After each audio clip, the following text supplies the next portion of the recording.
ನಮಸ್ತೆ ಎಲ್ಲ ಆತ್ಮಬಂಧುಗಳಿಗೂ ನಮಸ್ಕಾರ. ಗುರುವೇ ಸರ್ವಲೋಕಾನಾಂ ವಿಷಜೇ ಭವರೋಗಿಣಾಂ ನಿಧಯೇ ಸರ್ವವಿದ್ಯಾನಾಂ ದಕ್ಷಿಣಾಮೂರ್ತಯೇ ನಮಃ. ಬ್ರಹ್ಮಶ್ರೀ ಪತ್ರಿಜಿಯವರಿಗೂ, ಸ್ವರ್ಣಮಾಲಾ ಪತ್ರಿ ಅಮ್ಮನವರಿಗೂ ಹಾಗೂ ಬಾಬಾಜಿಯವರಿಗೂ, ಮಹಾವತಾರ್ ಸಂಸ್ಥಾಪಕರಾದ ಲಕ್ಷ್ಮೀ ರಂಗನಾಥ್ ಗುರುಗಳಿಗೂ ಮತ್ತು ಪ್ರಕೃತಿ ಮಾತೆಗೂ, ಭೂಮಿ ತಾಯಿಗೂ ಮತ್ತು ನನ್ನ ಬಂಧು ಬಾಂಧವರಿಗೂ, ನನ್ನ ಜನ್ಮದಾತರಾದ ತಂದೆ ತಾಯಿಗಳು ನಮಸ್ಕರಿಸುತ್ತಾ, ನಾನು ಇವತ್ತು ಎರಡಕ್ಷರದ ಮಹಿಮೆಯದ ಕಂಟಿನ್ಯೂಯೇಷನ್ ಮಾಡ್ತೀನಿ ಮೇಡಮ್.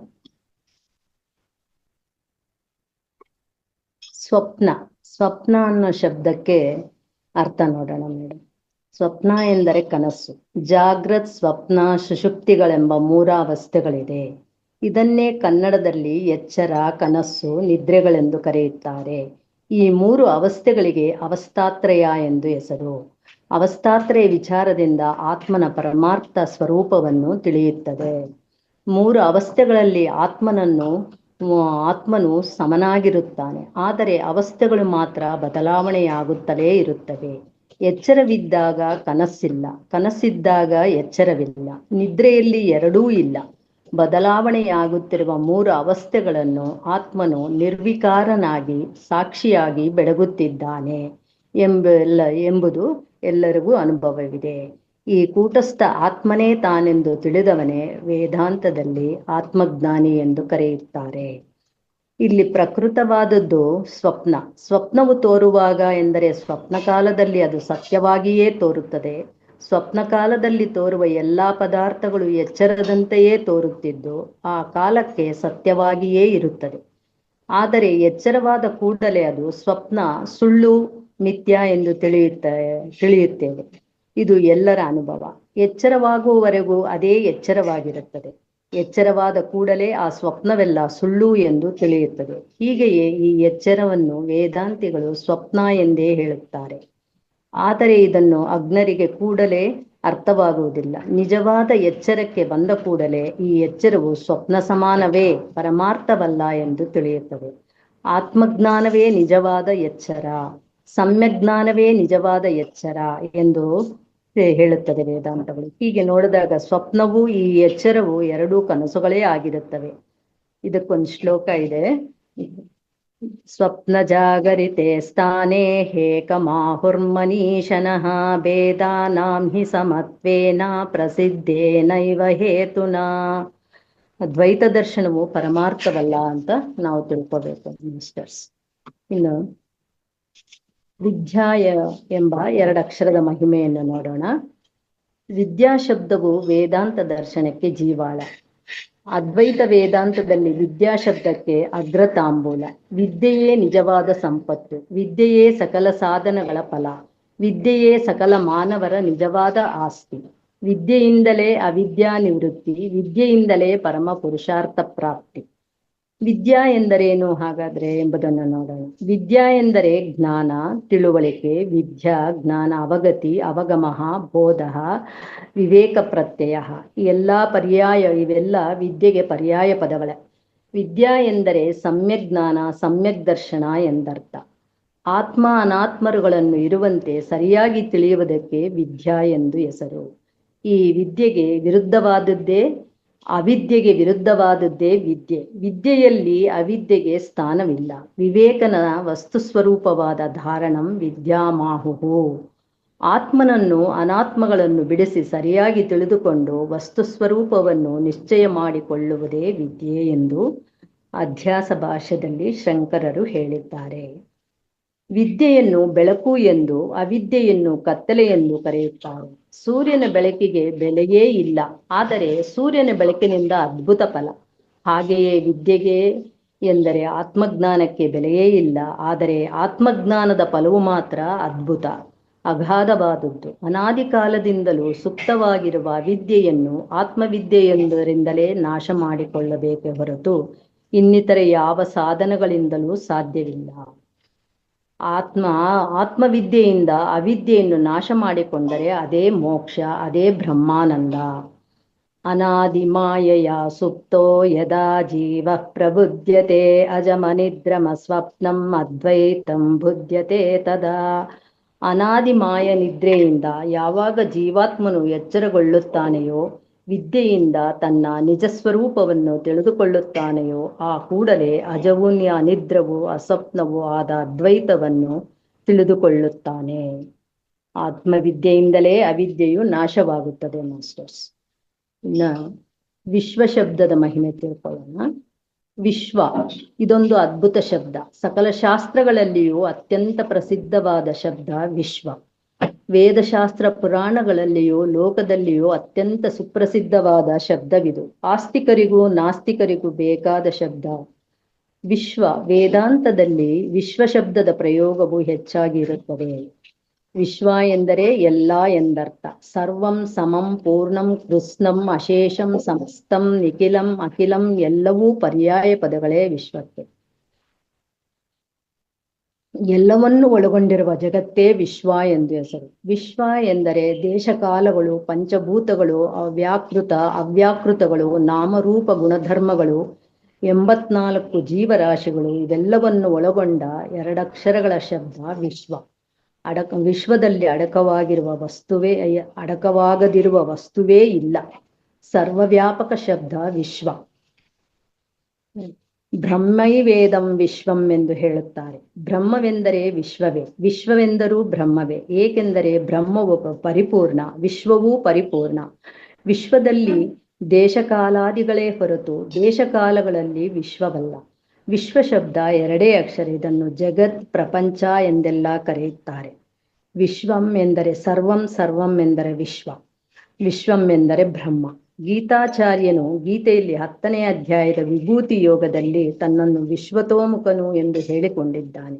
ಸ್ವತೇಜಸ ವಿಶ್ವಮಿದಂ ತಪಂತಂ ಎಂದು ಅರ್ಜುನನು ವಿಶ್ವರೂಪವನ್ನು ವರ್ಣಿಸಿದ್ದಾನೆ. ವಿಶ್ವರೂಪವೆಂದರೆ ಸರ್ವರೂಪ ಎಂದರ್ಥ. ಒಂದೊಂದು ವಸ್ತುವನ್ನು ಭಗವಂತನೇ ಎಂದು ಹೇಳುವುದಕ್ಕಿಂತ ವಿಶ್ವವೆಲ್ಲವೂ ಭಗವಂತನೇ ಎಂದು ಹೇಳಿದರೆ ಸುಲಭವಾಗಿ ಅರ್ಥವಾಗುತ್ತದೆ. ವಿಷ್ಣು ಸಹಸ್ರನಾಮ ಸ್ತೋತ್ರದಲ್ಲಿ ಭಗವಂತನ ಒಂದು ಸಹಸ್ರನಾಮಗಳನ್ನು ಹೇಳುತ್ತೇವೆ. ಅದರಲ್ಲಿ ಮೊಟ್ಟ ಮೊದಲನೇ ನಾಮವೇ ವಿಶ್ವ. ಓಂ ವಿಶ್ವಸ್ಮೈ ನಮಃ ಅಂತ ಹೇಳ್ತೀವಿ. ವೇದಾಂತದಲ್ಲಿ ಇದು ವಿಶ್ವಂ ಬ್ರಹ್ಮೈವ ಎಂದು ಹೇಳಿದೆ. ಇಡೀ ವಿಶ್ವವನ್ನೇ ಬ್ರಹ್ಮವೆಂದು ತಿಳಿಯುವುದನ್ನೇ ಬ್ರಹ್ಮಜ್ಞಾನಿ. ಇನ್ನು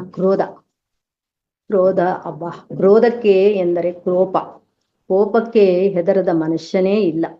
ಯಾರಿಗೂ ಇಷ್ಟವಲ್ಲದ ಆದರೆ ಯಾರನ್ನೂ ಬಿಡದ ಕ್ರೋಧಕ್ಕೆ ವಿಶ್ವರೂಪ. ಕ್ರೋಧಕ್ಕೆ 100 ಕಾರಣಗಳು ಇರುತ್ತವೆ. ಕ್ರೋಧಕ್ಕೆ ಮನುಷ್ಯನು ಬಲಿಪಶುವಾದರೆ ಅದರಿಂದ ಅವನಿಗೆ ಸಂಕಷ್ಟಗಳು ಒದಗಿ ಬರುತ್ತವೆ. ಮನುಷ್ಯನಿಗೆ ಕ್ರೋಧವೂ ಬೇಕು, ಆದರೆ ಆ ಕ್ರೋಧವು ಅವನಿಗೆ ಅಧೀನವಾಗಿರಬೇಕು. ತಾನು ಕೋಪಕ್ಕೆ ವಶನಾಗಬಾರದು. ಕೃದ್ರಕೋಪೆ ಎಂಬ ಧಾತುವಿನಿಂದ ಹುಟ್ಟಿರುವ 2 ಅಕ್ಷರಗಳ ಶಬ್ದ ಕ್ರೋಧ. ಕ್ರೋಧದಿಂದ ಬುದ್ಧಿನಾಶ, ಕ್ರೋಧದಿಂದ ಕೀರ್ತಿಹಾನಿ, ಕ್ರೋಧದಿಂದ ಸ್ನೇಹನಾಶ, ಕ್ರೋಧದಿಂದ ಸರ್ವನಾಶ, ಕ್ರೋಧದಿಂದ ಪ್ರಾಣಹಾನಿ. ಕ್ರೋಧಕ್ಕೆ ವಶನಾದರೆ ಅವನಿಗೆ ತಿಳಿಯದಂತೆ ಗುರುನಿಂದ, ದೇವನಿಂದ, ಸಾಧು ಸಂತರ ತಿರಸ್ಕಾರ, ವೇದನೆ ಮುಂತಾದ ಪಾಪಗಳೆಲ್ಲವೂ ಬಂದೊದಗುತ್ತದೆ. ಮಾನವರಿಗೆ ಕ್ರೋಧವೇ ಶತ್ರು. ಕ್ರೋಧವನ್ನು ಜಯಿಸಿದರೆ ಮಾತ್ರವೇ ಮಾನವರಿಗೆ ಶಾಂತಿ, ಸುಖ, ಆನಂದಗಳು ಎಲ್ಲಾ ಶಾಸ್ತ್ರಗಳು ಹೇಳುತ್ತಿವೆ. ಕ್ರೋಧ ತ್ಯಾಗವನ್ನು ಎಲ್ಲಾ ಸನ್ಯಾಸಿ ಸಂತರು ಹೇಳುತ್ತಾರೆ. ಅಧ್ಯಾತ್ಮ ಸಾಧಕರಂತೂ ಕ್ರೋಧಕ್ಕೆ ವಶರಾಗಲೇಬಾರದು ಎಂದು ನಾವು ತಿಳಿಯಬೇಕು. ಕ್ರೋಧವು ಕಣ್ಣಿಗೆ ಕಾಣದ ಎಲ್ಲವನ್ನೂ ನಾಶ ಮಾಡುವಿನ ಒಳಗಿನ ಶತ್ರು. ಆದ್ದರಿಂದ ಕ್ರೋಧವನ್ನು ಪೂರಾ ಬಿಟ್ಟು ಬಿಡಬೇಕು. ಭಗವದ್ಗೀತೆಯಲ್ಲಿ 16ನೇ ಅಧ್ಯಾಯದಲ್ಲಿ ಶ್ರೀಕೃಷ್ಣನ್ ಹೇಳಿದ, ತ್ರಿವಿಧಂ ನರಕಸ್ಯೇದಂ ದ್ವಾರಂ ನಾಶನಮಾತ್ಮನಃ ಕಾಮಕ್ರೋಧಸ್ತಥಾ ಲೋಭಃ ತಸ್ಮಾದೇತತ್ರಯಂ ತ್ಯಜೇತ್. ಸಂಗಾತ್ ಸಂಜಾಯತೆ ಕಾಮಃ, ಕಾಮಾತ್ ಕ್ರೋಧೋಭಿಜಾಯತೆ, ಕ್ರೋಧಾತ್ ಭವತಿ ಸಮ್ಮೋಹಃ, ಸಮ್ಮೋಹಾತ್ ಸ್ಮೃತಿವಿಭ್ರಮಃ, ಸ್ಮೃತಿರ್ಭ್ರಂಶಾತ್ ಬುದ್ಧಿನಾಶ, ಬುದ್ಧಿನಾಶಾತ್ ಪ್ರಣಶ್ಯತಿ. ಗೀತಾಯಲ್ಲಿ 2ನೇ ಅಧ್ಯಾಯದ 63ನೇ ಶ್ಲೋಕ. ಕ್ರೋಧದಿಂದ ಬುದ್ಧಿನಾಶವು, ಆದ್ದರಿಂದ ಪ್ರಣಾಶವೂ ಉಂಟಾಗುತ್ತದೆ. ಮುಮುಕ್ಷುಕರು ಕ್ರೋಧವನ್ನು ಬಿಟ್ಟು ಬಿಡಬೇಕು. ಇನ್ನ ತತ್ವ ಶಬ್ದದ ಮಹಿಮೆ ನೋಡೋಣ ಮಾಸ್ಟರ್ಸ್. ತತ್ವ ಇದೊಂದು ಅತ್ಯಂತ ಪ್ರಿಯವಾದ ಹಾಗೂ ಪ್ರಸಿದ್ಧವಾದ ಶಬ್ದ. ತತ್ವ ಎಂದರೆ ವಸ್ತುವಿನ ಸ್ವರೂಪ. ಪ್ರತಿಯೊಂದು ಪದಾರ್ಥಕ್ಕೂ ಅದರ ಸ್ವರೂಪವಿರುತ್ತದೆ ಅಲ್ಲವೇ, ಅದಕ್ಕೆ ಅದರ ತತ್ವ ಎಂದು ಹೆಸರು. ರಾಮತತ್ವಂ, ಕೃಷ್ಣ ತತ್ವಂ, ಜಗತ್ತತ್ವಂ, ಈಶ್ವರ ತತ್ವಂ, ಜೀವತತ್ವಂ ಇತ್ಯಾದಿ. 2 ಅಕ್ಷರಗಳ ತತ್ವದ ಶಬ್ದದ ಮಹಿಮೆ ನೋಡೋಣ. ಭಗವದ್ಗೀತೆಯಲ್ಲಿ ಗೀತಾಚಾರ್ಯನು ಹೀಗೆ ಹೇಳಿದ್ದಾನೆ: ನಾ ಸತೋ ವಿದ್ಯತೆ ಭಾವೋ ನಾ ಭಾವೋ ವಿದ್ಯತೆ ಸತಃ ಉಭಯೋರಪಿ ದೃಷ್ಟ್ವೋಂತಹ ತ್ವನಯೋ ತತ್ವದರ್ಶಿಭಿಃ. ಗೀತೆಯ 2ನೇ ಅಧ್ಯಾಯದ 16ನೇ ಶ್ಲೋಕ ಇದು. ಅಸತ್ತಿಗೆ ಉಳಿವಿಲ್ಲ, ಸತ್ತಿಗೆ ಅಳಿವಿಲ್ಲ. ಹೀಗೆ ಸತ್ವಸ್ತುವು ಹಾಗೂ ಅಸದ್ವಸ್ತುಗಳ ತತ್ವವನ್ನು ಬಲ್ಲವರು 2 ಪದಾರ್ಥಗಳಿಗೂ ಅಂತವನ್ನು ಎಂದರೆ ನಿರ್ಣಯವನ್ನು ಕಂಡುಕೊಂಡಿದ್ದಾರೆ. ಸತ್ ಮತ್ತು ಅಸತ್ ಪದಾರ್ಥಗಳ ಲಕ್ಷಣಗಳನ್ನು ಶಂಕರರು ತಮ್ಮ ಭಾಷ್ಯದಲ್ಲಿ ಹೀಗೆ ಬರೆದಿದ್ದಾರೆ: ಯದ್ವಿಷಯ ಬುದ್ಧಿ ನ ವ್ಯಭಿಚರತಿ ತತ್ಸತ್, ಯದ್ವಿಷಯ ಬುದ್ಧಿ ವ್ಯಭಿಚರತಿ ತತ್ಸತ್. ಯಾವುದರ ಬುದ್ಧಿಯು ಬದಲಾವಣೆಯಾಗುವುದಿಲ್ಲವೋ ಅದು ಸತ್ ಪದಾರ್ಥ. ಇನ್ನು ಯಾವುದರ ಬುದ್ಧಿ ಬದಲಾವಣೆಗೊಳ್ಳುತ್ತದೆಯೋ ಅದು ಅಸತ್ ಪದಾರ್ಥ. ಭಗವದ್ಗೀತೆಯಲ್ಲಿಯೂ ಸಹ ಇದರ ಒಂದು ಶ್ಲೋಕ ಇದೆ ಮಾಸ್ಟರ್ಸ್. ತದ್ವಿದ್ಧಿ ಪ್ರಣಿಪಾತೇನ ಪರಿಪ್ರಶ್ನೇನ ಸೇವಯ ಉಪದೇಕ್ಷ್ಯಂತಿ ತೇ ಜ್ಞಾನಂ ಜ್ಞಾನಿನಸ್ತತ್ವದರ್ಶನಃ. ತತ್ವದರ್ಶಿಗಳಾದ ಬ್ರಹ್ಮಜ್ಞಾನಿಗಳು ಆತ್ಮಜ್ಞಾನವನ್ನೇ ಉಪದೇಶಿಸುತ್ತಾರೆ. ಪರಮಾರ್ಥ ತತ್ವಜ್ಞಾನಕ್ಕೆ ಬ್ರಹ್ಮಜ್ಞಾನ ಎಂದು ಹೆಸರು. ಇನ್ನು ಸೂತ್ರ ಅನ್ನೋದು ತಿಳ್ಕೊಳ್ಳೋಣ ಮಾಸ್ಟರ್. ಸೂತ್ರ ಎಂಬ ಶಬ್ದವು ಎಲ್ಲ ದರ್ಶನಗಳಿಗೂ ಬೇಕಾಗಿರುತ್ತದೆ. ಹೇಗೆಂದರೆ ಕಾಪಿಲ ಸಾಂಖ್ಯ ದರ್ಶನ ಸೂತ್ರಂ, ಪಾತಾಂಜಲ ಯೋಗ ಸೂತ್ರಂ, ಗೌತಮೀಯ ನ್ಯಾಯ ಸೂತ್ರಂ, ಕಾಣಾದ ವೈಶೇಷಿಕ ಸೂತ್ರಂ, ಜೈಮಿನೀಯ ಪೂರ್ವಮೀಮಾಂಸಾ ದರ್ಶನ ಸೂತ್ರಂ, ಬಾದರಾಯಣೀಯ ಉತ್ತರ ಮೀಮಾಂಸಾ ಸೂತ್ರಂ, ನಾರದೀಯ ಭಕ್ತಿ ಸೂತ್ರಂ. ಹೀಗೆ ಪ್ರಸಿದ್ಧವಾಗಿದೆ ಈ ಸೂತ್ರಗಳು. ವೇದಾಂತ ದರ್ಶನಕ್ಕೆ ಭಗವಾನ್ ಬಾದರಾಯಣಾಚಾರ್ಯರು 555 ಸೂತ್ರಗಳನ್ನು ರಚಿಸಿದ್ದಾರೆ. ಬಾದರಾಯಣರು ಅಂದ್ರೆ ಶಂಕರಾಚಾರ್ಯರು ಅಂತ ಮಾಸ್ಟರ್ಸ್. ಇಲ್ಲಿ 4 ಅಧ್ಯಾಯಗಳಲ್ಲಿ 16 ಪಾದಗಳಲ್ಲಿ 192 ಅಧಿಕರಣಗಳಲ್ಲಿ 555 ಸೂತ್ರಗಳಿಂದ ರಚಿತವಾದ ವೇದಾಂತ ಸ್ತೋತ್ರ ಗ್ರಂಥವೇ ಉತ್ತರ ಮೀಮಾಂಸಾ ದರ್ಶನ. ಸೂತ್ರವೇಶ್ಮನೆ ಎಂಬ ಧಾತುವಿನಿಂದ ಸೂತ್ರ ಶಬ್ದವು ಹುಟ್ಟಿರುತ್ತದೆ. ಸೂತ್ರಂತೆ ಇತಿ ಸ್ತೋತ್ರಾಣಿ. ದಾರದಿಂದ ಹೆಣೆಯಲ್ಪಟ್ಟ ವೇದಾಂತ ಸಾರದ ವಾಕ್ಯಗಳಿಗೆ ಸೂತ್ರಗಳು ಎಂದು ಹೆಸರು. ಪ್ರಕೃತ ವೇದಾಂತ ಮೀಮಾಂಸಾ ದರ್ಶನಕ್ಕೆ ಭಗವಾನ್ ಬಾದರಾಯಣಾಚಾರ್ಯರವರ ಸೂತ್ರಗಳಿವೆ. ಇವುಗಳಲ್ಲಿ ವೇದಾಂತ ವಾಕ್ಯಗಳ ತಾತ್ಪರ್ಯಾರ್ಥಗಳನ್ನು ನಿರ್ಣಯಿಸಿದ್ದಾರೆ. ಕಡಿಮೆ ಅಕ್ಷರಗಳಿರಬೇಕು, ಸಂಶಯವಿರಬಾರದು, ಸಾರವುಳ್ಳದ್ದಾಗಿರಬೇಕು, ಅನೇಕ ಅರ್ಥವುಳ್ಳದ್ದಾಗಿರಬೇಕು, ವ್ಯರ್ಥವಾದ ಅಕ್ಷರಗಳಿರಬಾರದು, ಅಶ್ಲೀಲ ಅಕ್ಷರಗಳು ಇರಬಾರದು. ಇದಕ್ಕೆ ಇಂಥ ವಾಕ್ಯಕ್ಕೆ ಸೂತ್ರ ಎಂದು ಹೆಸರು. ಈ 555 ಸೂತ್ರಗಳಿಗೂ ಭಗವಾನ್ ಶಂಕರಾಚಾರ್ಯರವರು ವಿದ್ವತ್ಪೂರ್ಣವಾದ ವಿಸ್ತಾರವಾದ ಭಾಷ್ಯವನ್ನು ಬರೆದಿದ್ದಾರೆ. ಬ್ರಹ್ಮಸೂತ್ರ ಶಾಂಕರ ಭಾಷ್ಯ ಎಂದು ಹೆಸರು. ಈ ಗ್ರಂಥದಲ್ಲಿ ಅದ್ವೈತ ವೇದಾಂತ ದರ್ಶನದ ಸಾಧನಾ ಸಿದ್ಧಾಂತಗಳನ್ನು ವಿಸ್ತಾರವಾಗಿ ಬಾದರಾಯಣಾಚಾರ್ಯರು ಹಾಗೂ ಶಂಕರಾಚಾರ್ಯರು ತಿಳಿಸಿದ್ದಾರೆ. ಅಂತೂ ಈ 2 ಅಕ್ಷರ ಸೂತ್ರ ಶಬ್ದವು ಅತ್ಯಂತ ಮಹತ್ವಪೂರ್ಣವಾದದ್ದು. ಬ್ರಹ್ಮಸೂತ್ರ ಶಾಂಕರ ಭಾಷ್ಯ ಗ್ರಂಥವು ಮುಮುಕ್ಷುಗಳಿಗೆ ಬಹಳ ಮುಖ್ಯವಾದದ್ದು. ಇನ್ನು ಗ್ರಂಥಿ ಎಂಬ ಶಬ್ದದ ಮಹಿಮೆ ನೋಡೋಣ ಮಾಸ್ಟರ್ಸ್. ಗ್ರಂಥಿ ಶಬ್ದವು ವೇದಾಂತದಲ್ಲಿ ಪ್ರಸಿದ್ಧವಾಗಿದೆ. ಗ್ರಂಥಿ ಎಂದರೆ ಕಗ್ಗಂಟು.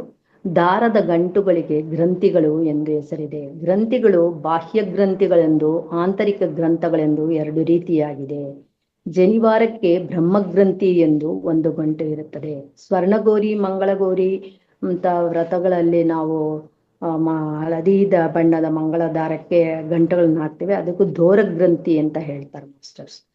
ಇಲ್ಲಿ ಪ್ರಕೃತ ಗ್ರಂಥಿಗಳು ಎಂದರೆ ಅಂತಃಕರಣದಲ್ಲಿರುವ ಗಂಟುಗಳು. ಆ ಗ್ರಂಥಿಗಳಿಗೆ ಸಂಸಾರಗತಿ ಕಾರಣವಾದವುಗಳು. ಕಣ್ಣಿಗೆ ಕಾಣದ ಸೂಕ್ಷ್ಮವಾದ ವಾಸನೆಗಳೇ ಇಲ್ಲಿ ವೇದಾಂತಗಳಲ್ಲಿ ಗ್ರಂಥಿಗಳು ಎಂದು ಹೆಸರು. ಬರೀ ಕರ್ಮಗಳಿಂದ ಈ ಹೃದಯದ ಗಂಟುಗಳು ಕರಗುವುದಿಲ್ಲ.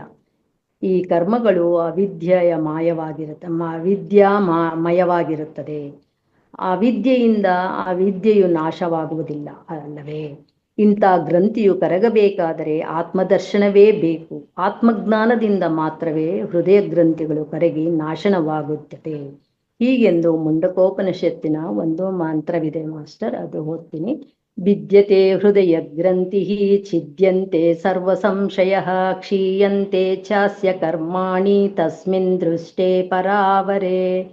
ಕಾರ್ಯವೂ ಕಾರಣವೂ ಆಗಿರುವ ಈ ಪರಬ್ರಹ್ಮವನ್ನು ಕಂಡುಕೊಂಡರೆ ಹೃದಯ ಗ್ರಂಥಿಯು ಕರಗಿ ಹೋಗುತ್ತದೆ. ಸಕಲ ಸಂಶಯಗಳು ನಾಶವಾಗುತ್ತದೆ. ಎಲ್ಲ ಕರ್ಮಗಳು ನಾಶವಾಗುತ್ತದೆ. ಆತ್ಮಜ್ಞಾನದಿಂದ ಗ್ರಂಥಿಗಳು ಕರಗಿ ಹೋಗುತ್ತದೆ. ಹೃದಯದಲ್ಲಿರುವ ಎಂದರೆ ಮನಸ್ಸಿನೊಳಗೆ ವಾಸನಾ ರೂಪದಿಂದ ಇರುವ ಅವಿದ್ಯಾ ಕಾಮಗಳೆಂಬ ಗ್ರಂಥಿಯು ಬ್ರಹ್ಮಜ್ಞಾನದಿಂದ ನಾಶವಾಗುತ್ತದೆ. ಅವಿದ್ಯಾ ಕಾಮಗಳು ನಾಶವಾದರೆ ಅದೇ ಮೋಕ್ಷ. ಆ ವಿದ್ಯಾ ಕಾಮಗಳು ನಾಶವಾದರೆ ಅದೇ ಮೋಕ್ಷ. ಅತಃಶಬ್ದವನ್ನು ನೋಡೋಣ. ಸಾಂಖ್ಯ, ಯೋಗ, ನ್ಯಾಯ, ವೈಶೇಷಿಕ, ಪೂರ್ವ ಮೀಮಾಂಸಾ, ಉತ್ತರ ಮೀಮಾಂಸಾ ದರ್ಶನ ಗ್ರಂಥಗಳು ಅತಃಶಬ್ದದಿಂದಲೇ ಪ್ರಾರಂಭಗೊಳ್ಳುತ್ತವೆ. ಹೀಗಾಗಿ ಅತಃಶಬ್ದಕ್ಕೆ ಹೆಚ್ಚಿನ ಮಹತ್ವವಿದೆ. ಉತ್ತರ ಮೀಮಾಂಸಾ ದರ್ಶನವು ಕೂಡ ಅಥಾತೋ ಬ್ರಹ್ಮ ಜಿಜ್ಞಾಸ ಎಂದೇ ಪ್ರಾರಂಭಗೊಳ್ಳುತ್ತದೆ. ಅತಃಶಬ್ದಕ್ಕೆ ಮಂಗಳ, ಶುಭ, ಪರಮಾತ್ಮ, ಪರಬ್ರಹ್ಮ ಮುಂತಾಗಿ ಅರ್ಥಗಳಿವೆ. ಓಂಕಾರಾಸ್ತದಶ್ಚಬ್ದಶ್ಚ ದ್ವಾವೇತೌ ಬ್ರಹ್ಮಣ ಪುರಃ ಕಂಠಂ ಭಿತ್ವಾ ವಿನಿರ್ಯೌತೌ ತಸ್ಮಾಂಗಲಿಕಾವುಭೌ. ಓಂಕಾರ ಮತ್ತು ಅತಃಶಬ್ದಗಳೆರಡು ಸೃಷ್ಟಿಯ ಪ್ರಾರಂಭದಲ್ಲಿ ಹಿರಣ್ಯಗರ್ಭನ ಅಂದರೆ ಬ್ರಹ್ಮನ ಕಂಠದಿಂದ ಭೇದಿಸಿಕೊಂಡ ಹೊರಹೊಮ್ಮಿದವು. ಆದ್ದರಿಂದ ಓಂ ಮತ್ತು ಅತಃಶಬ್ದ ಎಂಬೀ ಎರಡು ಶಬ್ದಗಳು ಮಂಗಳಕರವಾಗಿರುತ್ತದೆ. ವೇದಾಂತ ಮೀಮಾಂಸಾ ದರ್ಶನದ ಸೂತ್ರಕಾರರಾದ ಭಗವಾನ್ ಬಾದರಾಯಣಾಚಾರ್ಯರವರು ಅಥಾತೋ ಬ್ರಹ್ಮ ಜಿಜ್ಞಾಸ ಎಂದು ಪ್ರಥಮ ಸೂತ್ರವನ್ನು ರಚಿಸಿದ್ದಾರೆ. ಈ ಪ್ರಥಮ ಸೂತ್ರದಲ್ಲಿ ಅತಃಶಬ್ದವೇ ಪ್ರಪ್ರಥಮ ಪದ. ಇಲ್ಲಿ ಅತ ಎಂದರೆ ಸಾಧನಾ ಚತುಷ್ಟಯ ಸಂಪತ್ಯಾನಂತರಂ ವಿವೇಕ, ವೈರಾಗ್ಯ, ಶಮಾಧಿ, ಷಟ್ಕಂ, ಮೋಕ್ಷತ್ವಗಳೆಂಬ 4 ಸಾಧನಗಳು ಹೊಂದಿದ ಮೇಲೆ ಇವುಗಳಿಗೆ ಸಾಧನಾ ಚತುಷ್ಟಯ ಎಂದು ಹೆಸರು. ಮಾನವನು ಸಾಧನಾ ಚತುಷ್ಟಯ ಸಂಪನ್ನನಾದ ಮೇಲೆ ಬ್ರಹ್ಮ ಜಿಜ್ಞಾಸೆಯನ್ನು ಮಾಡಬೇಕು. ಅಂತಃಕರಣ ಶುದ್ಧಿಯು ಬಹಳ ಮುಖ್ಯ. ಚಿತ್ತಶುದ್ಧಿಗಾಗಿ ಅಂತಃಸಾಧನಗಳನ್ನು ಅನುಷ್ಠಾನ ಮಾಡಲೇಬೇಕು. ಚಿತ್ತಶುದ್ಧಿ ಇಲ್ಲವಾದರೆ ಬ್ರಹ್ಮ ಜಿಜ್ಞಾಸೆಗೆ ಅಂತವನು ಅಧಿಕಾರಿಯಾಗಲಾರ. ಆದ್ದರಿಂದಲೇ ಅಥಾತೋ ಬ್ರಹ್ಮ ಜಿಜ್ಞಾಸ ಎಂದು ವೇದಾಂತ ಮೀಮಾಂಸಾ ದರ್ಶನವನ್ನು ಪ್ರಾರಂಭಿಸಿದ್ದಾರೆ. ಹೀಗೆಯೇ ಜೈಮಿನಿ ಆಚಾರ್ಯರು ಕೂಡ ಅಥಾತೋ ಧರ್ಮ ಜಿಜ್ಞಾಸ ಎಂದೇ ಪೂರ್ವ ಮೀಮಾಂಸವನ್ನು ಪ್ರಾರಂಭಿಸಿದ್ದಾರೆ. ಅಲ್ಲಿ ವೇದಾಧ್ಯಯನ ಅನಂತರ ಧರ್ಮ ಜಿಜ್ಞಾಸೆ ಮಾಡಬೇಕೆಂದು ಅರ್ಥ. ಇರಲಿ, ಅಂತೂ ಅತಃಶಬ್ದವು ಸಕಲ ದರ್ಶನಗಳಿಗೂ ಪ್ರಥಮ ಸೂತ್ರದ ಪ್ರಥಮ ಪದವೇ ಆಗಿರುತ್ತದೆ. ಅತಃಶಬ್ದವು ಮಂಗಳ ಸೂಚಕವಾಗಿದೆ. ತತ್ವ ಜಿಜ್ಞಾಸುಗಳು ಚಿತ್ತಶುದ್ಧಿ ಉಳ್ಳವರಾಗಿರಬೇಕು. ಇನ್ನ ಗುಣಶಬ್ದವನ್ನು ನೋಡೋಣ ಮಾಸ್ಟರ್. ಮೇಡಮ್, ಇದೆಯಾ ಟೈಮು? ಇನ್ನೆಷ್ಟೊತ್ತಾಗತ್ತೆ ಮೇಡಮ್? ಇಲ್ಲ, ನೀವ್ ಹೇಳಿದ್ರೆ ಮುಂದೆ ತಗೊಳ್ತೀನಿ, ಇಲ್ಲ ಅಂದ್ರೆ ನಿಲ್ಲಿಸ್ತೀನಿ. ಅಲ್ಲ ಅಂದ್ರು ಇನ್ನೂ ಬಾಳ ಇದೆನಾ? ಇದೆ, ಇನ್ನು ಸ್ವಲ್ಪ ಇದೆ. ಗುರು ಶಬ್ದ ಒಂದು ಹೇಳ್ಬಿಟ್ಟು ನಿಲ್ಲಿಸ್ಲಾ ಮೇಡಮ್? ಈಗ ಗುರುದ್ ಹೇಳ್ತಾರೆ ಈಗ. ಹಾ, ಗುಣ ಅದೊಂದು ಹೇಳಿ ನಿಲ್ಲಿಸ್ಲಾ ಇಲ್ಲ ಮುಂದುವರಿಸ್ಲಾ? ಮುಂದುವರ್ಸಿ. ಅಂದ್ರೆ ಈಗ ಇನ್ನೊಂದ್ ಸೆಷನ್ ತಗೋದಾದ್ರೆ ಮಾಡಿ, ಇಲ್ಲ ಕಡಿಮೆ ಇದೆ ಅಂತ. ಆಯ್ತು ಮೇಡಮ್, ಇನ್ನೊಂದ್ ಸೆಷನ್ ತಗೊಳ್ತೀನಿ. ಇವತ್ತಿದು ಗುರುದೊಂದು ಹೇಳಿ. ಆಯ್ತು. ಇನ್ನು 10 ನಿಮಿಷ ಮುಗೀತಂದ್ರೆ ಹೇಳಿ. ಮುಗಿಯುತ್ತೆ ಮೇಡಮ್, ಮುಗಿಯುತ್ತೆ. ಮುಗಿಸಿ. ಗುರು ಶಬ್ದದ ಮಹಿಮೆ ನೋಡೋಣ. ಗುರು, ಸದ್ಗುರು, ಏನಿದರ ಮಹಿಮೆ? ಗುರು ಶಬ್ದವೇ ಜೋರಾಗಿದೆ. ಇನ್ನು ಗುರು ಪರಮ ಪದಾರ್ಥವಂತೂ ಅದ್ಭುತ, ಪ್ರಚಂಡ, ಪರಮಾಶ್ಚರ್ಯಕರವಾಗಿದೆ. ಗುರುತತ್ವವು ವೇದಾಂತದಲ್ಲಿ ಬಹಳ ಮುಖ್ಯವಾದದ್ದು. ಗುರುವಿನ ಅನುಗ್ರಹವಿಲ್ಲದೆ ಹೋದರೆ ಅಂತ ಸಾಧಕನು ಆತ್ಮಜ್ಞಾನಿಯಾಗಲಾರ. ಮುಮುಕ್ಷು ಸಾಧಕರಿಗೆ ಗುರುವೇ ಸರ್ವಸ್ವ. ಗುರುವನ್ನು ಆರಾಧಿಸಬೇಕು. ಗುರುರ್ಬ್ರಹ್ಮ ಗುರುರ್ವಿಷ್ಣು ಗುರುರ್ದೇವೋ ಮಹೇಶ್ವರ ಗುರು ಸಾಕ್ಷಾತ್ ಪರಂ ಬ್ರಹ್ಮ ತಸ್ಮೈ ಶ್ರೀ ಗುರವೇ ನಮಃ. ಗುರುವಿನಲ್ಲಿ ಬ್ರಹ್ಮನನ್ನು, ವಿಷ್ಣುವನ್ನು, ಮಹೇಶ್ವರನನ್ನು ಕಾಣುವ ಸಂಪ್ರದಾಯ ನಮ್ಮದು. ಗುರು ಅಂದರೆ ಪರಬ್ರಹ್ಮವೂ ಹೌದು. ಗೃಹ ಶಬ್ದೇ ಧಾತುವಿನಿಂದ ಗುರು ಶಬ್ದವು ಬಂದಿರುತ್ತದೆ. ಗೃಹ್ಣಾತಿ ಉಪದಿಶತಿ ಇತಿ ಗುರುಹು. ಶಿಷ್ಯರಿಗೆ ಆತ್ಮಜ್ಞಾನವನ್ನು ಉಪದೇಶಿಸುವ ಮಹಾತ್ಮನೇ ಗುರು. ಗೃಹ್ಣಾನಿ ನಿಗರಣೆ ಎಂಬ ಧಾತುವಿನಿಂದಲೂ ಗುರು ಶಬ್ದವು ಬಂದಿರುತ್ತದೆ. ಅಜ್ಞಾನಂ ಗಿರತಿ ಇತಿ ಗುರುಹು. ಅಜ್ಞಾನವನ್ನು ನಾಶ ಮಾಡುವ ಮಹಾತ್ಮನೇ ಗುರು. ಒಟ್ಟಿನಲ್ಲಿ ಶಿಷ್ಯರುಗಳ ಅಜ್ಞಾನವನ್ನು ನಾಶ ಮಾಡುವವನೇ ಗುರುಹು. ತದ್ವಿದ್ಧಿ ಪ್ರಣಿಪಾತೇನ ಪರಿಪ್ರಶ್ನೇನ ಸೇವೆಯ ಉಪದೇಕ್ಷಂತಿ ತೇ ಜ್ಞಾನಂ ಜ್ಞಾನೀನಾಸ್ತತ್ವದರ್ಶನ. ಭಗವದ್ಗೀತೆಯ 4ನೇ ಅಧ್ಯಾಯ 34ನೇ ಶ್ಲೋಕ. ಈ ಗೀತಾಚಾರ್ಯನು ಗೀತೆಯಲ್ಲಿ ಗುರುವಿನ ಮಹಿಮೆಯನ್ನು ಹೇಳಿದ್ದಾನೆ. ಗುರುಭಕ್ತಿಯಿಂದ ಮುಮುಕ್ಷುಗಳು ಮೋಕ್ಷವನ್ನು ಹೊಂದುತ್ತಾರೆ. ಗುಕಾರಾಶ್ಚ ಅಂಧಕಾರ ಸ್ಯಾತ್ ರುಕಾರಾಸ್ತನ್ನಿರೋಧಕ. ಅಂಧಕಾರ ನಿರೋಧಿತ್ವಾತ್ ಗುರುರಿತ್ಯ ಬಿಧೀಯತೆ. ಅಜ್ಞಾನಾಂಧಕಾರವನ್ನು ನಾಶ ಮಾಡುವವನೇ ಗುರು ಎನಿಸುತ್ತಾನೆ. ಯಸ್ಯ ದೇವೇ ಪರಾ ಭಕ್ತಿ ಯಥಾ ದೇವೇ ತಥಾ ಗುರೌ ತಸ್ಯೈತೆ ಕಥಿತಾ ಹ್ಯರ್ಥಃ ಪ್ರಕಾಶ್ಯಂತೆ ಮಹಾತ್ಮನಃ. ಸದ್ಗುರು ಭಕ್ತನಿಗೆ ವೇದಾಂತಾರ್ಥವೆಲ್ಲ ತಿಳಿಯುತ್ತದೆ ಎಂದು ಗುರುಮಹಿಮೆಯನ್ನು ಶ್ವೇತಾಶ್ವರೋಪನಿಷತ್ತಿನಲ್ಲಿ ಸಾರಿ ಸಾರಿ ಹೇಳಿರುತ್ತಾರೆ. ಸದ್ಗುರು ಸೇವೆಯಿಂದಲೇ ಆತ್ಮಜ್ಞಾನ ಪ್ರಾಪ್ತಿ ಮತ್ತು ಅಜ್ಞಾನ ನಿವೃತ್ತಿಯಾಗುತ್ತದೆ. ಮುಮುಕ್ಷುಗಳು ಸದ್ಗುರು ಸೇವೆಯನ್ನು ಮಾಡಬೇಕು. ಇನ್ನು ಭಾಷ್ಯ. ಭಾಷ್ಯ ಎಂಬ ಶಬ್ದದ ಮಹಿಮೆ ತಿಳ್ಕೊಳ್ಳೋಣ ಮಾಸ್ಟರ್.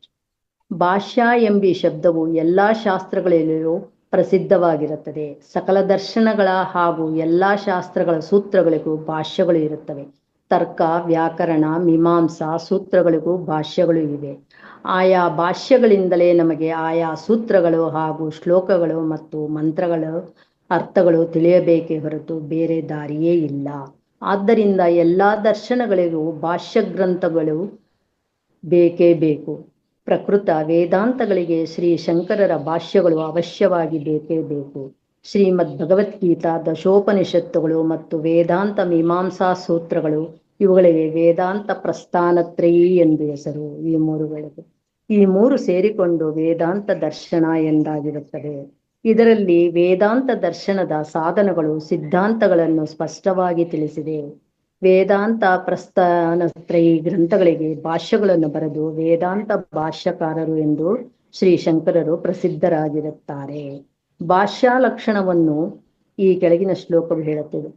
ಸೂತ್ರಾರ್ಥೋ ವರ್ಣ್ಯತೆ ಯತ್ರ ವಾಕ್ಯೇ ಸ್ತೋತ್ರಾನುಕಾರಿಭಿಃ ಸಪದಾನಿ ಚ ವರ್ಣ್ಯಂತೆ ಭಾಷ್ಯಂ ಭಾಷ್ಯವಿದೋ ವಿದುಃ. ಸೂತ್ರಗಳ ಅರ್ಥವನ್ನು ಸರಿಯಾಗಿ ತಿಳಿಸುವ ವಾಕ್ಯಗಳಿಗೆ ಭಾಷ್ಯ ಎಂದು ಹೆಸರು ಎಂಬುದು ಇದನ್ನು. ಅಂತೂ ಶಂಕರ ಭಾಷ್ಯಗಳು ವೇದಾಂತಗಳಿಗೆ ಶುಕ್ರದಶೆಯಂತಿದೆ. ಶ್ರೀ ಶಂಕರರು ಭಾಷ್ಯಗಳು ಇಲ್ಲದಿದ್ದರೆ ವೇದಾಂತಗಳ ಸಾರಗವು ಮುಮುಕ್ಷುಗಳಿಗೆ ತಿಳಿಯುತ್ತಿರಲಿಲ್ಲ. ಶ್ರೀ ಶಂಕರ ಭಾಷ್ಯಗಳಿಂದಲೇ ನಮಗೆ ವೇದಾಂತ ದರ್ಶನದ ಅರ್ಥ, ತಾತ್ಪರ್ಯ, ಸ್ವಾರಸ್ಯ, ಮರ್ಮಾರ್ಥ, ರಹಸ್ಯಾರ್ಥಗಳು ತಿಳಿಯುತ್ತಿವೆ. ವೇದಾಂತ ಭಾಷ್ಯಕಾರರಾದ ಶ್ರೀ ಶಂಕರೇರರಿಗೆ ಕೋಟಿ ಕೋಟಿ ಪ್ರಣಾಮಗಳು. ಅಷ್ಟವರ್ಷೇ ಚತುರ್ವೇದಿ ದ್ವಾದಶೇ ಸರ್ವಶಾಸ್ತ್ರವಿತು ಷೋಡಶೇ ಕೃತಮಾನ್ ಭಾಷ್ಯಂ ದ್ವಾತ್ರಿಂಶೇ ಮುನಿರಾಭ್ಯಗಾತ್. ಅಂದ್ರೆ 8ನೇ ವರ್ಷದಲ್ಲೇ ಶಂಕರಾಚಾರ್ಯರು 4 ವೇದಗಳನ್ನು ಹೇಳುತ್ತಿದ್ರು. 12ನೇ ವರ್ಷದಲ್ಲಿ ಸರ್ವಶಾಸ್ತ್ರಗಳನ್ನು ತಿಳಿದಿದ್ರು. ಮತ್ತೆ 32 ವರ್ಷಗಳಿಗೆ ಎಲ್ಲವನ್ನೂ ಅವರು ಸಾಧಿಸಿದ್ರು ಅಂತ ಈ ಶ್ಲೋಕದ ಅರ್ಥ ಗುರುಗಳೇ, ಮಾಸ್ಟರ್ಸ್.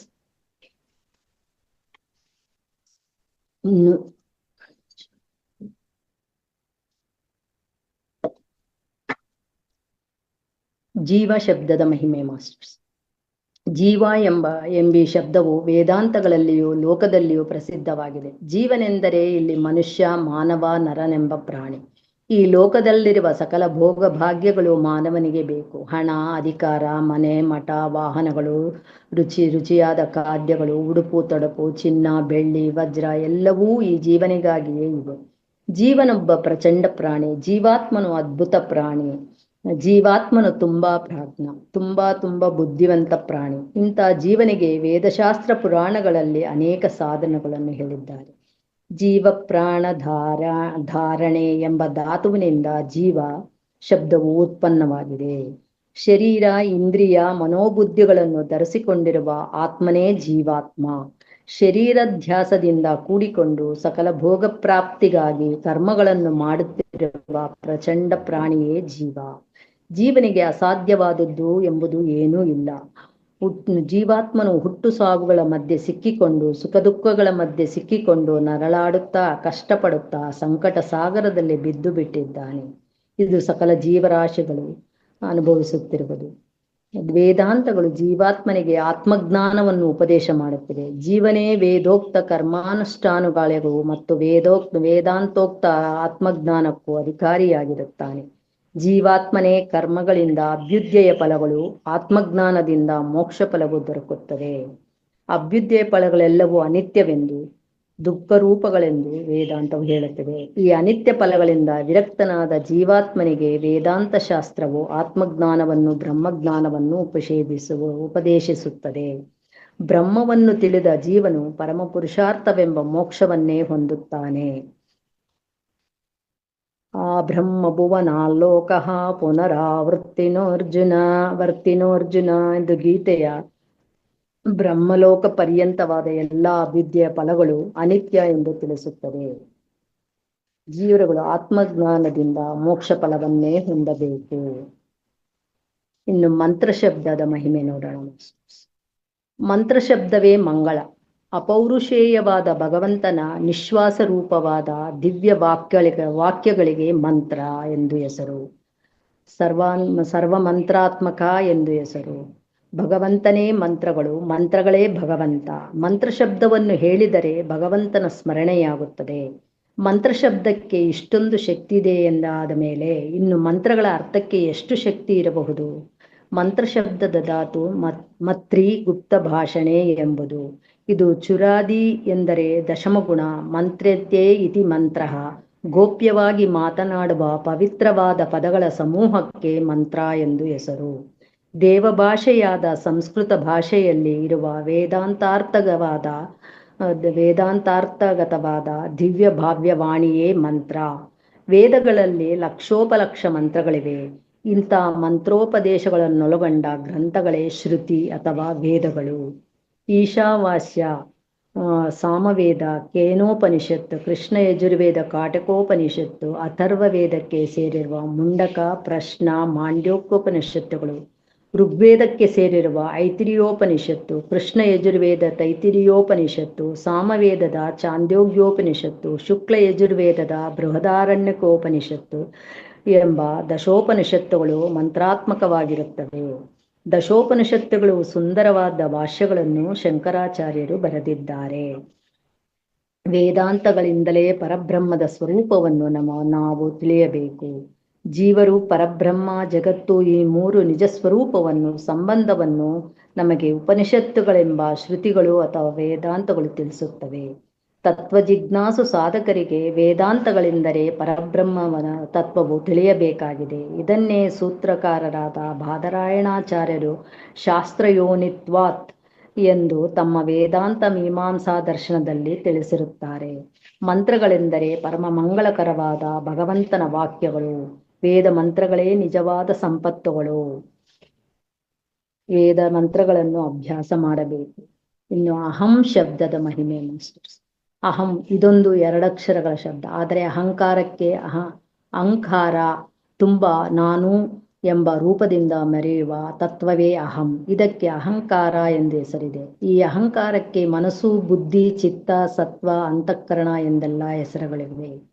ಇಡೀ ಪ್ರಪಂಚವನ್ನೆಲ್ಲ ವ್ಯಾಪಿಸಿರುವ ಏಕೈಕ ವಸ್ತು ಅಹಂ. ಅಹಂನಿಂದಲೇ ಜೀವಾತ್ಮನು ಸಂಸಾರಿಯಾಗಿದ್ದಾನೆ. ಅಹಂಕಾರದಿಂದಲೇ ಮನುಷ್ಯನು ಸರ್ವ ದುಃಖಗಳನ್ನು ಅನುಭವಿಸುತ್ತಿದ್ದಾನೆ.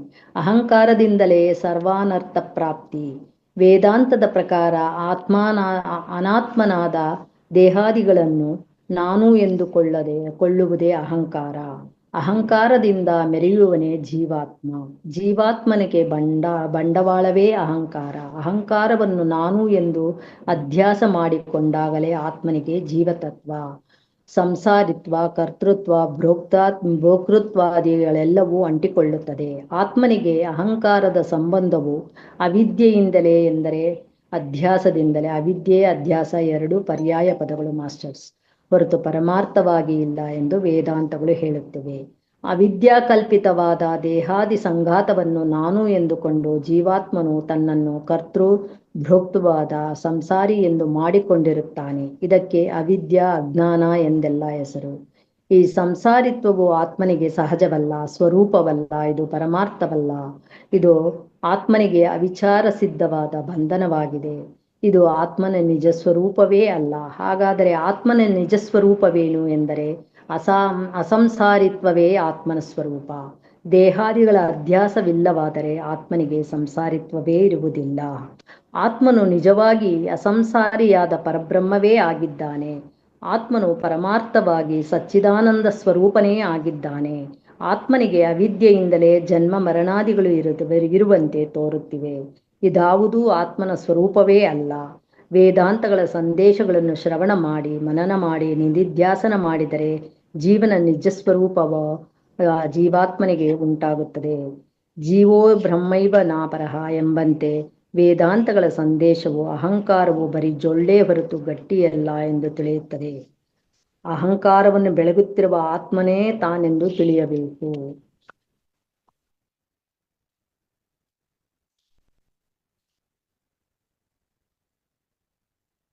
ಜ್ಞಾನಿ ಶಬ್ದದ ಮಹಿಮೆ ತಿಳ್ಕೊಳ್ಳಿ. ಜ್ಞಾನಿ ಈ ಶಬ್ದವೇ ಅದ್ಭುತ. ಜ್ಞಾನಿ, ಆತ್ಮಜ್ಞಾನಿ. ಜ್ಞಾನಿ ಎಂದರೆ ಆತ್ಮಜ್ಞಾನಿ ಎಂದೇ ಅರ್ಥ. ಇವನೇ ಬ್ರಹ್ಮಜ್ಞಾನಿಯೂ ಹೌದು. ಜ್ಞಾನ ಎಂದರೆ ಆತ್ಮನ ತಿಳುವಳಿಕೆ. ಅದನ್ನು ಉಳ್ಳವನಿಗೆ ಜ್ಞಾನಿ ಎಂದು ಹೆಸರು. ದೇಹಾದಿಗಳು ಅವಿದ್ಯಾಕಲ್ಪಿತವೆಂದು, ದೇಹಾದಿಗಳು ಅನಾತ್ಮಗಳೆಂದು, ದೇಹಾದಿಗಳು ತಾನಲ್ಲವೆಂದು ತಿಳಿದುಕೊಂಡು ತನ್ನನ್ನು ಸರ್ವವ್ಯಾಪಕವಾದ ಪರಬ್ರಹ್ಮವೇ ಎಂದು ತಿಳಿದವನನ್ನೇ ವೇದಾಂತದಲ್ಲಿ ಜ್ಞಾನಿ ಎಂದು ಕರೆಯುತ್ತಾರೆ. ಜ್ಞಾ ಅವಬೋಧನೆ ಎಂಬ ಧಾತುವಿನಿಂದ ಜ್ಞಾನಿ ಎಂಬ ಶಬ್ದವು ಉಂಟಾಗಿರುತ್ತದೆ. ಜಾನಾತಿ ಇತಿ ಜ್ಞಾನಿ, ಜ್ಞಾತುಂ ಶೀಲಂ ಅಸ್ಯ ಇತಿ ಜ್ಞಾನಿ. ಪರಮಾರ್ಥ ತತ್ವವನ್ನು ಇರುವಂತೆ ಸಹಜವಾಗಿ ಸ್ವಭಾವದಿಂದ ತಿಳಿದವನೇ ಜ್ಞಾನಿ ಎನಿಸುತ್ತಾನೆ. ಇವನು ತನ್ನ ಸ್ವರೂಪವನ್ನು, ಬ್ರಹ್ಮದ ಸ್ವರೂಪವನ್ನು, ಜಗತ್ತಿನ ಸ್ವರೂಪವನ್ನು ಇರುವಂತೆ ತಿಳಿದ ಧೀರನು. ಇವನಿಗೆ ಭ್ರಮೆಯೇ ಇರುವುದಿಲ್ಲ, ಪ್ರಮೇಯೇ ಇರುತ್ತದೆ. ಪರಬ್ರಹ್ಮವು ನಿರ್ಗುಣವೆಂದು, ನಿರುಪಾಧಿಕವೆಂದು, ಸರ್ವಾತ್ಮನೆಂದು, ಆ ಪರಬ್ರಹ್ಮವೇ ತಾನೆಂದು ತಿಳಿದವನೇ ವೇದಾಂತದಲ್ಲಿ ಜ್ಞಾನಿ ಎನಿಸುತ್ತಾನೆ. ಅಜ್ಞಾನಿಗಳು ತಮ್ಮನ್ನು ಶರೀರಗಳೆಂದೇ ತಿಳಿದಿರುತ್ತಾರೆ. ತಮ್ಮನ್ನು ಸಂಸಾರಿಗಳೆಂದು, ಸುಖ ದುಃಖಿಗಳೆಂದು ತಿಳಿದಿರುತ್ತಾರೆ. ಇದು ಸಮ್ಯಜ್ಞಾನವಲ್ಲ, ಮತ್ತೇನೆಂದರೆ ಭ್ರಾಂತಿಜ್ಞಾನ, ಮಿಥ್ಯಜ್ಞಾನ. ಇದು ಅಜ್ಞಾನವೇ ಆಗಿರುತ್ತದೆ. ಆದರೆ ಜ್ಞಾನಿಯಾದರೂ ಸೋಧನ್ವಃ ಪರಮಾಪ್ನೋತಿ ತದ್ವಿಷ್ಣು ಪರಮಂ ಪದಂ, ಮೋಕ್ಷವನ್ನೇ ಹೊಂದುತ್ತಾನೆ. ಬ್ರಹ್ಮಜ್ಞಾನಿಗೆ ಪುನರ್ಜನ್ಮವಿಲ್ಲ. ಸರ್ವರಲ್ಲಿಯೂ ಸಮನಾದ ಆತ್ಮನನ್ನೇ ಕಾಣುವವನೇ ಜ್ಞಾನಿ ಎನಿಸುತ್ತಾನೆ.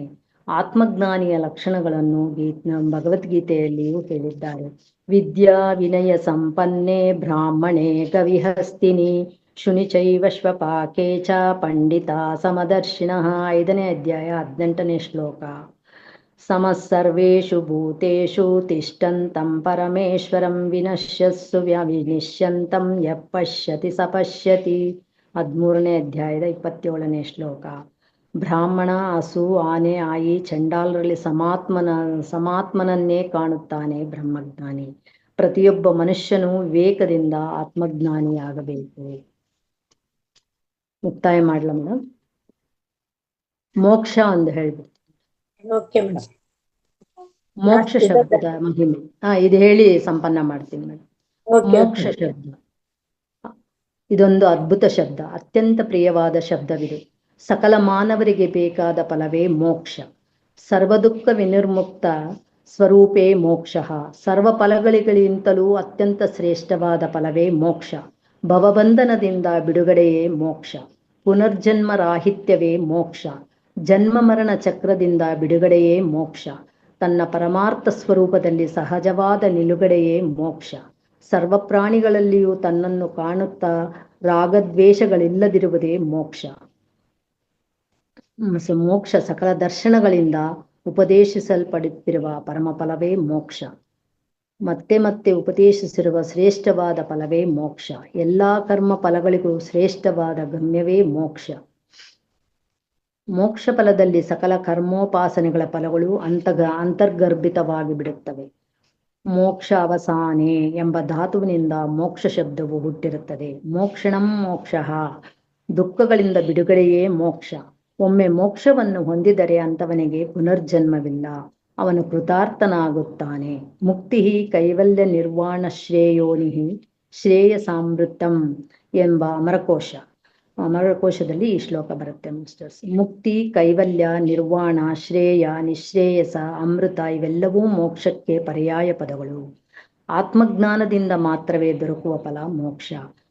ವೇದಾಂತ ದರ್ಶನದಲ್ಲಿ ಮೋಕ್ಷದ ಸ್ವರೂಪವನ್ನು ಸೊಗಸಾಗಿ ತಿಳಿಸಿದೆ. ಮೋಕ್ಷವು ಪ್ರತಿಯೊಬ್ಬ ಜೀವನಿಗೂ ಸಹಜವಾದ ಸ್ವರೂಪವೇ ಆಗಿದೆ. ಪ್ರತಿಯೊಬ್ಬ ಜೀವಿಯು ಬ್ರಹ್ಮ ಸ್ವರೂಪನೇ ಆಗಿದ್ದಾನೆ. ಆದರೆ ಅಜ್ಞಾನದಿಂದ ಅವನಿಗೆ ಮೋಕ್ಷ ಸ್ವರೂಪವು ಮರೆಯಾದಂತೆ ಆಗಿದೆ. ವಿದ್ಯೆಯಿಂದ ನಾಶವಾದರೆ ಅದೇ ಮೋಕ್ಷ. ಈ ಮೋಕ್ಷವನ್ನು ಹೊಂದಿದವರಿಗೆ ಪುನರ್ಜನ್ಮವಿಲ್ಲ. ಇಷ್ಟೊತ್ತು ತಾವೆಲ್ಲ ಸಾವಧಾನವಾಗಿ ಕೇಳಿಸ್ಕೊಂಡಿದ್ದಕ್ಕಾಗಿ ಧನ್ಯವಾದಗಳು ಮಾಸ್ಟರ್ಸ್. ಅವಕಾಶ ಕೊಟ್ಟಂತ ಅವತಾರ ಫೌಂಡೇಶನ್ ಅವ್ರಿಗೂ, ನಂದಾ ಮೇಡಮ್ ಅವ್ರಿಗೂ ಧನ್ಯವಾದ, ತುಂಬ ಹೃದಯದ ಧನ್ಯವಾದಗಳು ಮೇಡಮ್. ಧನ್ಯವಾದಗಳು.